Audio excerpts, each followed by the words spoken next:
Que les bénédictions soient. Que la lumière engendre toujours la lumière, éternellement la lumière. Soyez en paix. Je suis Elmoncio Godson, maître de vie. Aujourd'hui, je vais aborder avec vous une thématique qui fait suite à une précédente. Je vous avais déjà dit dans la précédente vidéo, voici pourquoi les gens sont très méchants et ce que vous devrez faire normalement contre les personnes naturellement méchantes. Et comme je l'ai dit dans la précédente vidéo, il y a des gens qui sont comme ça, c'est leur nature. Et vous n'y pouvez rien du tout. Et quel que soit ce que vous allez faire, ces gens ne changeront pas. Vous avez compris l'essence de cette vidéo, vous avez compris ce que j'ai voulu partager avec vous. Tant mieux. Faisons suite donc à cette vidéo, en deuxième partie, je vais vous expliquer comment, de façon élémentaire, prendre les dispositions contre des personnes malveillantes, contre des personnes qui ont de la malveillance en elles-mêmes.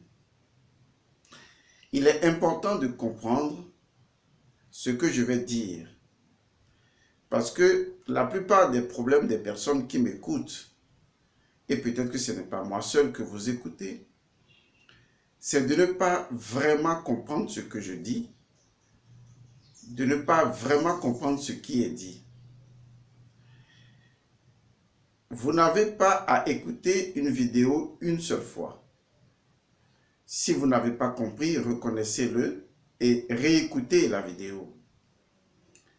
Et vous verrez que dans la vidéo, je donne toujours d'une certaine manière des clés subtiles pour vous accompagner. Et je vous invite en même temps à des formations qui vous permettront d'apprendre mieux. Vous ne pouvez pas vous appuyer uniquement sur les vidéos et avoir la totalité de ce que je pourrais vous donner. Parce que si je vous demande de faire quelque chose, il faut que je vous forme par rapport à cela. Et donc, une simple vidéo ne peut pas, comme par magie, vous donner une clé et vous allez dire avec la vidéo, ça me suffit. Il faut que vous appreniez à faire les choses par vous-même. Parce que si vous n'atteignez pas votre souveraineté intérieure, vous serez toujours l'esclave de quelqu'un d'autre spirituellement parlant. Et c'est ce qu'il faut éviter. Vous n'êtes pas là pour être esclave des personnes. Vous êtes là pour découvrir qui vous êtes, atteindre votre propre connaissance intérieure et cela vous permettra de réaliser forcément que vous êtes fondamentalement un être intrinsèquement autonome. Et c'est ce que j'appelle Atum. Vous êtes Atum. Et ça, vous y arriverez, que vous le voulez ou non, le chemin vous l'imposera parce que c'est votre nature la plus profonde intrinsèquement parlant, même si vous la cachez. Aujourd'hui, je vais donc vous parler d'un certain nombre de dispositions que vous devriez prendre pour répondre spirituellement aux personnes malveillantes. Parce que, comme je l'ai dit dans la précédente vidéo, il y a des guerres que vous ne pouvez éviter. Il y a des batailles que vous êtes obligés de mener. Il y a des batailles qu'on peut éviter, qu'on peut ignorer. Et on peut en être complètement indifférent. Mais il y a des combats que vous ne pouvez pas éviter, que vous êtes obligé de mener. Et en ce moment, il faut que vous ayez la connaissance, les outils nécessaires pour pouvoir répondre.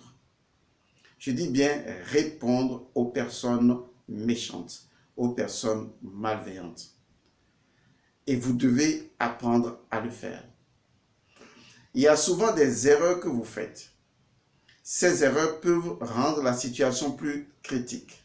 Et le pire, c'est que ces erreurs peuvent fragiliser même votre propre protection, si tant est que même votre protection est fondamentalement naturelle. Vous pouvez la fragiliser en ayant des comportements qui vont à l'encontre de ce qui est la loi ou de ce qu'est la loi. Donc, en ayant la connaissance profonde et totale de certaines dispositions préalables, vous pourriez éviter de travailler contre vous-même ou de favoriser une attaque malveillante ou de favoriser une personne méchante à vous faire du mal.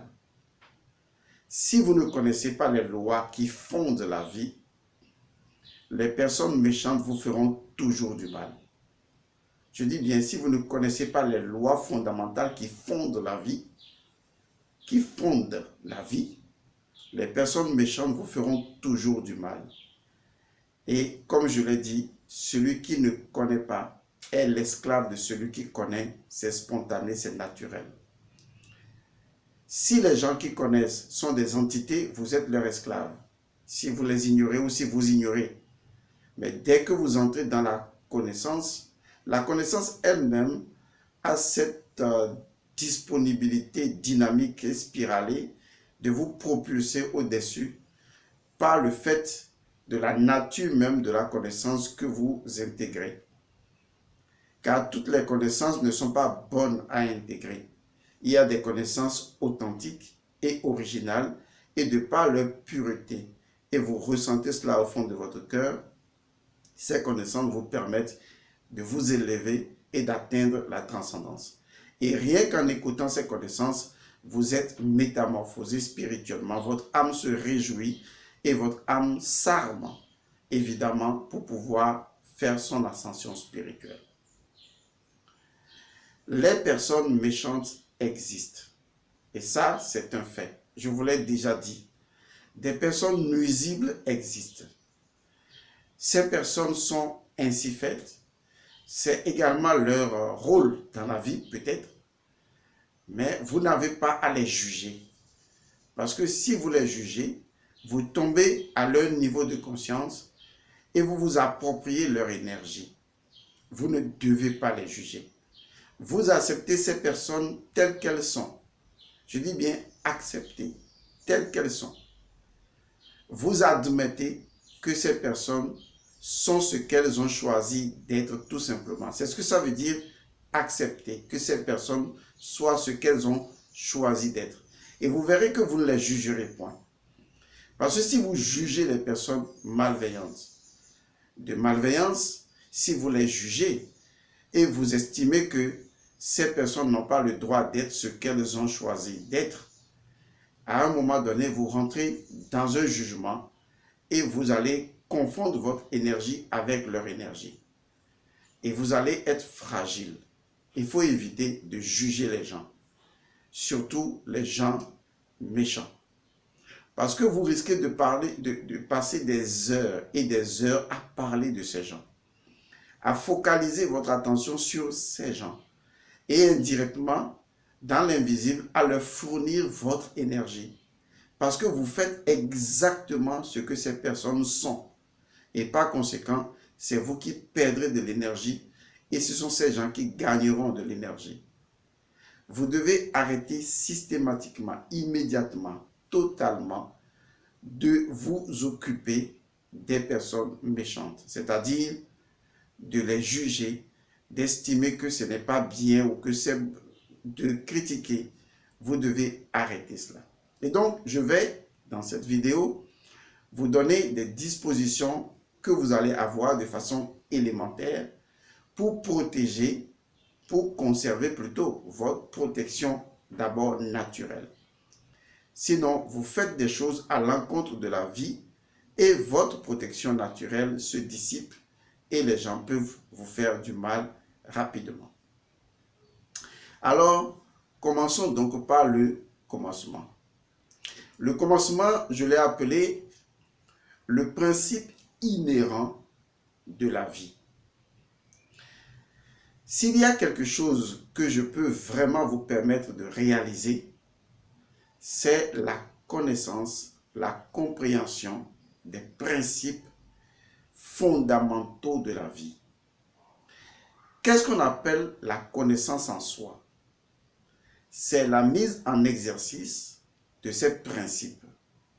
Lorsque vous utilisez ces principes, lorsque vous mettez ces principes dans un dynamisme en tenant compte de leur caractère intrinsèque, on dit en ce moment-là que vous manipulez les principes, on dit que vous êtes une personne de connaissance. Et à force de manipuler les principes, vous vous identifiez à ces principes, vous devenez ces principes, vous les incarnez. Il est donc important de se poser la question, à savoir, quel est le principe inhérent de la vie ou le principe inhérent à une chose que vous aimeriez faire. Parce que tout ce qui existe possède un principe. Et si la chose ne possède pas de principe, la chose ne possède pas de réalité, la chose ne possède pas de force, ni de pouvoir, ni de puissance. Donc, recherchez toujours quel est le principe qui autorise ça. Car le principe est la chose par laquelle la chose est la chose. Si vous estimez que la chose est la chose, quel est donc son principe? Si je vous parle aujourd'hui du principe inhérent à la vie, c'est pour une raison précise. Et j'aurais aimé que vous gardiez cela en tête de façon définitive. Le principe inhérent à la vie, c'est que la vie porte la vie et la vie supporte toujours la vie. Il va sans dire, lorsque vous suivez ce principe très simple, que la vie se porte garante d'elle-même. Elle n'a pas besoin de quelque chose d'autre pour se porter garant d'elle. La vie se porte garante d'elle-même. La vie se suffit à elle-même. Comprenez bien ce que je dis. Dans un langage plus simple, la vie suffit à la vie. Et la vie n'a besoin de rien d'autre pour se suffire. Cela veut dire que la vie est en mesure de se défendre elle-même, toute seule. Et qu'elle n'a besoin de rien du tout pour pouvoir la défendre. Elle est autonome, elle est souveraine, elle est source de sa propre source. Et donc, le principe inhérent de la vie, c'est que la vie porte la vie. La vie supporte la vie. C'est pourquoi la vie ne peut générer rien d'autre que la vie. Vous comprenez donc que la vie, de façon intrinsèque, ne peut jamais accepter la destruction. Tout ce qui va vers la destruction de la vie est contre ça. Parce que si vous voyez même la mort, telle que vous appelez cela la mort, elle n'existe pas. Parce que dès que quelqu'un meurt physiquement, la vie prend le dessus immédiatement pour dire que la mort même ne peut pas l'atteindre. Vous déposez un corps, quand il entre en décomposition, il produit d'autres formes de vie. C'est assez surprenant que de voir même une plante pousser sur le goudron. Parce que la vie cherche à traverser même toutes les choses qui existent pour s'exprimer. Parce que la vie est inarrêtable. La vie ne peut pas être arrêtée. La vie est indestructible. Personne ne peut la détruire. Vous devez ancrer en vous-même qu'il n'existe aucun principe au cœur de la vie elle-même qui autorise la destruction de la vie. Ce principe n'existe pas. J'attire votre attention là-dessus parce que si au niveau de votre intériorité, vous n'avez pas un paradigme bien évident qui vous permette de vivre en sécurité à l'intérieur de vous-même, balisé par les principes qui sont évidents pour vous, vous allez laisser votre mental tomber dans des croyances, dans des superstitions, Et cela va constituer une fragilité vibratoire et vous allez devoir en assumer les conséquences. Il faut donc savoir et connaître ce que la vie permet et ce que la vie ne peut pas permettre. Si vous laissez faire en admettant vous-même que cela peut arriver, même si la vie intrinsèquement ne peut pas le permettre, cela arrivera quand même. Pourquoi? Parce que même si la vie ne le permet pas, mais que vous qui utilisez votre vie, vous croyez que cela peut le faire, la vie accepte que c'est vous-même qui autorisez personnellement que cela puisse se passer. Parce que la vie ne peut pas refuser quelque chose à la vie tant que la vie elle-même l'accepte. Pour la vie, c'est un choix que vous faites en y croyant. Pour la vie, c'est un choix que vous faites parce que vous estimez que c'est ce qui est en accord avec vous. Et c'est vous. Ça peut ne pas arriver à une autre personne. Je veux vous éclairer pour vous montrer que la vie personnalisée et consciente peut influencer la vie tant qu'il s'agit de votre vie, pas de la vie d'une autre personne. Et la vie d'une autre personne sera influencée, mais ce sera toujours avec l'autorisation de la personne elle-même, mais pas sans son autorisation. Je vais de façon plus pratique. Quelqu'un veut vous tuer, d'accord? Intrinsèquement, selon le principe inhérent à la vie, une telle chose n'est pas possible. La vie n'autorise pas la vie à tuer la vie. Et ça n'existe pas parce que l'essence même de la vie, quand je parle de la vie, je ne parle pas de l'existence. Dans l'existence, un homme peut en tuer un autre. Est-ce que vous voyez? Un animal peut en manger un autre. Ça, c'est dans l'existence. C'est parce que ces existences-là sont arrivées à un niveau où, personnellement, elles ont perverti les énergies supérieures de leur propre vie intrinsèque et en sont arrivées à cet état de fait. Mais dans l'énergie primordiale de la vie n'assassine pas la vie. Parce qu'une telle disposition n'existe pas dans la vie en soi. Ça existe dans l'existence parce que les existants dans l'existence ont autorisé personnellement que de telles choses leur arrivent. Et comme la vie personnalisée est libre de ses choix, eh bien, les choix que la vie personnalisée fait, la vie individualisée fait, eh bien, la vie individualisée les assume. Mais ça ne veut pas dire que c'est ce que les assume dans l'existence, mais ça ne veut pas dire que c'est ce que la vie elle-même veut. Nous sommes ici en train de parler de ce que la vie veut. La vie n'assassine pas la vie. C'est pourquoi j'ai dit, la vie porte la vie. La vie supporte la vie. La vie suffit à la vie parce que la vie s'entretient éternellement, vitalement en elle-même. Pour être encore plus pragmatique et radical, nous mourons physiquement parce que nous avons fait le choix de mourir. Ce n'est pas la vie qui choisit qu'on meurt. L'individu meurt physiquement parce qu'il ignore, il n'a pas la connaissance de la loi ou du principe de la vie qui lui permettrait de vivre et d'exister éternellement. Et pourtant, la vie, en tant que principe éternel, autonome, ne lui interdit pas de le faire.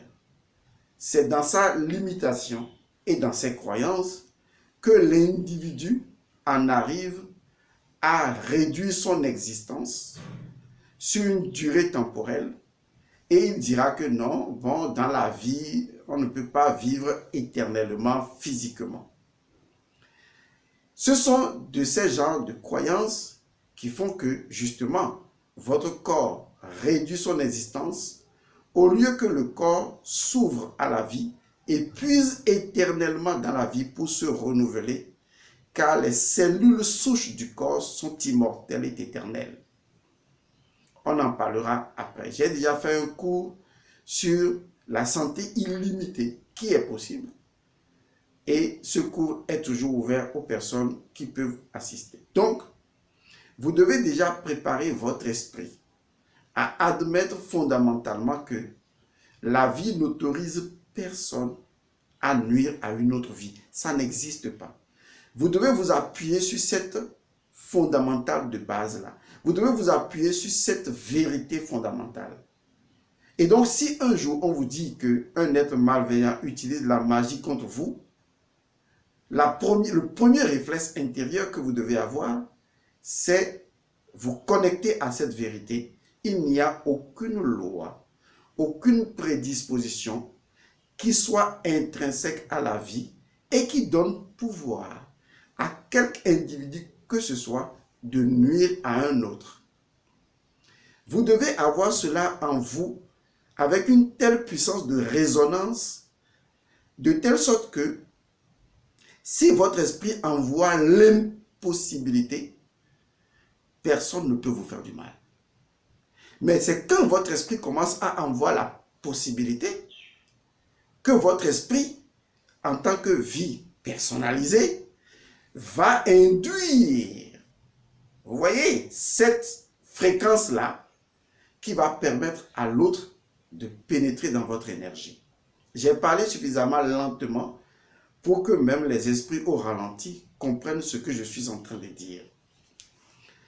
Donc, la connaissance du principe intrinsèque inhérent à la vie est une protection intrinsèque qui devient ma contemplation et j'écarte toute autre conception qui va à l'encontre. Et c'est ainsi que je rends mon esprit puissant, présent et vivant dans la force intérieure. Car il n'y a pas de force intérieure sans principe. Et ça, c'est une disposition fondamentale. J'espère que vous avez compris ce que je dis et que vous allez réécouter pour mieux comprendre ce que je dis. Parce que c'est comme si je vous vaccinais de façon définitive et que vous devez rester dans cette vaccination définitive et conquérir cette dimension de votre intériorité afin d'acquérir la force qui vous permette d'être serein. J'en arriverai. Deuxième élément sur lequel j'aimerais donc attirer votre attention, c'est ce que j'appelle avoir un mental fertile. Il faut que vous disposiez d'un mental fertile. Le mental est différent de l'esprit. J'ai déjà dit ce que votre esprit est censé conquérir. Et ça, vous le savez. Maintenant, votre mental doit être fertile et non infertile. Qu'est-ce qu'un mental infertile? Un mental infertile, c'est un mental qui s'occupe des énergies dégradantes, des énergies de nuisance, des énergies de pessimisme, des énergies de manque de confiance en soi, des énergies de possibilité d'envoûtement ou d'auto-envoûtement, des énergies de possibilité de sorcellerie envers soi. Ce sont des mentales infertiles. Ce sont des mentales qui ne produisent rien d'évolutif. Il vous faut avoir un mental fertile. Un mental fertile est un mental qui est disponible à l'esprit et qui comprend la disposition première de l'esprit et qui accepte cette disposition comme vérité suprême de son existence. Établissant donc cette disposition de l'esprit, non seulement comme une croyance, mais comme une évidence absolue. À partir du moment où votre mental est en adéquation vibratoire avec votre esprit dans son principe inhérent de la vie, on dit alors que votre mental est fertilisé. Donc, l'esprit qui planait sur les eaux va semer sa graine dans votre mental qui est réceptif et disponible à son énergie. Et c'est ainsi que vous allez croître de l'intérieur. Et donc, avoir un mental fertile, c'est donner à son mental l'occasion de parler uniquement des choses qui vont dans le sens de la lumière et de la positivité et d'arrêter justement le jugement. Et surtout, votre mental doit arrêter le conflit intérieur qui lui est propre. Vous devez avoir un mental neutre, à la limite, un mental transcendant. À partir du moment où vous avez résolu la dichotomie intérieure, votre propre dichotomie intérieure, un mental fertile vous conduit vers l'étape suivante. L'étape suivante, c'est celle-là que j'appelle le calme intérieur.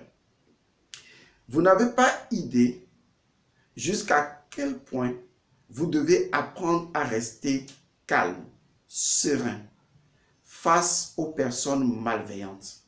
Les personnes malveillantes et les personnes méchantes, fondamentalement, vu que la vie dans son principe intrinsèque ne leur accorde pas d'existence en réalité, et donc ce sont des illusions, une illusion a besoin de votre croyance, une illusion a besoin de vous pour pouvoir exister.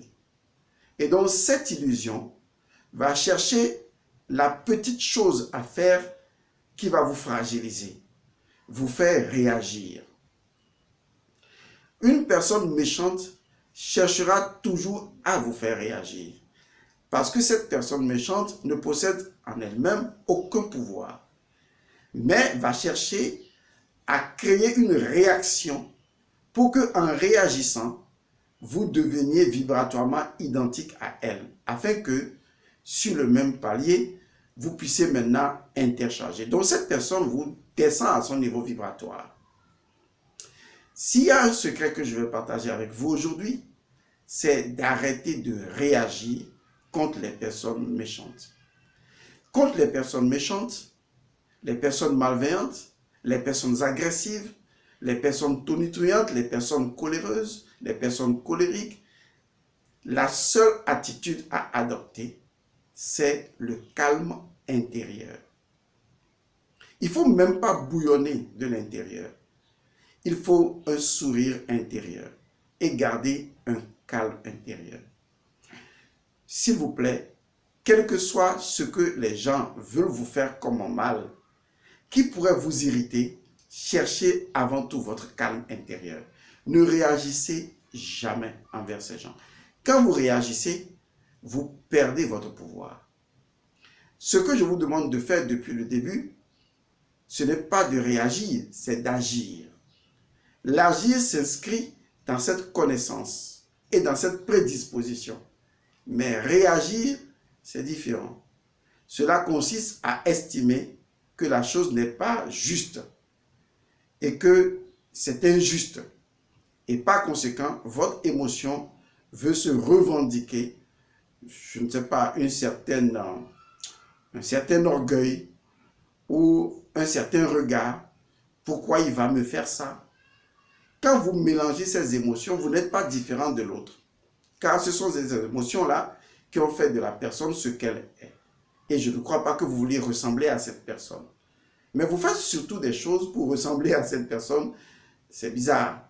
Donc, l'autre chose à faire et qui soit très importante, c'est surtout d'arrêter d'être agité. Vous devez retrouver la paix. Si vous êtes en colère, vous faites exactement ce que la personne veut. Parce que la personne a besoin de votre colère pour se nourrir. Si vous êtes frustré, La personne a besoin de votre frustration pour se nourrir. L'illusion a besoin de ça. C'est vous qui la renforcez. Si vous êtes dans la vengeance, la personne a besoin de cette énergie pour pouvoir être plus forte, évoluer. Mais si vous êtes calme, si vous êtes serein, vous êtes en relation avec votre force intérieure. Et quand vous êtes serein envers les personnes méchantes et que vous les regardez et que vous êtes sans émotion, vous êtes puissant. Je vous assure, vous êtes puissant. Parce que votre intérieur est une matrice invisible dans laquelle se trouve une infinité de puissance, d'entités et de force. Si vous êtes agité, en colère, frustré, vengeur ou tout ce que vous voulez, vous tombez dans ces états émotionnels, vous ne permettez pas une bonne organisation à l'intérieur de votre matrice invisible. Et donc, vos entités, vos forces, vos puissances, qui étaient censées s'organiser dans le calme, dans le silence de la terre pour faire pousser la graine, vous voyez l'image, ces entités-là deviennent conflictuelles, agitées. Elles ne savent plus ce qu'elles font. Et donc, la force intérieure que vous disposiez, cette force intérieure part en lambeaux. Et ainsi, l'ennemi peut facilement vous agresser. Mais quand vous conservez votre calme, le calme au fond veut dire quoi? Vous conservez en ce moment-là l'unité de la matrice invisible. Et alors, personne ne peut nuire à cette unité de votre matrice. Les entités de votre monde intérieur, se concentrent mieux. Et ces entités peuvent libérer de la puissance. Même le fait de ne pas réagir aux personnes méchantes constitue en soi une force intérieure accumulée, d'une puissance extrême. Et enfin, la dernière chose que vous devez garder à l'esprit, que vous devez savoir faire, c'est l'utilisation de la parole, le pouvoir de la parole et du verbe. Vous devez connaître des incantations, car le pouvoir du verbe, c'est la magie des vibrations, c'est la magie des fréquences, c'est la capacité de lier et de délier les énergies. Et si vous connaissez quelques simples formules magiques et que vous pouvez lier et délier des choses, je vous assure, personne ne peut vous faire du mal. J'ai donné ces genres de connaissances en majorité dans le groupe Sepuram que j'ai mis en place, où des gens peuvent utiliser les formules incantatoires pour pouvoir se protéger. J'ai donné également cela dans la vérité du sang, formidable, où vous allez trouver des formules de transsubstantiation ou de transmutation ou des formules extraordinaires que vous devez connaître du bout des lèvres et que de temps en temps, que ce soit en rêve ou dans la réalité, vous devez prononcer. Mais quand vous devez les prononcer, vous devez le faire avec la confiance de tout ce que je viens de vous expliquer. Est-ce que vous avez compris un traître mot de ce que j'ai dit aujourd'hui? Si c'est vrai, c'est tant mieux. Dans le cas contraire, réécoutez et j'espère que cela vous aidera.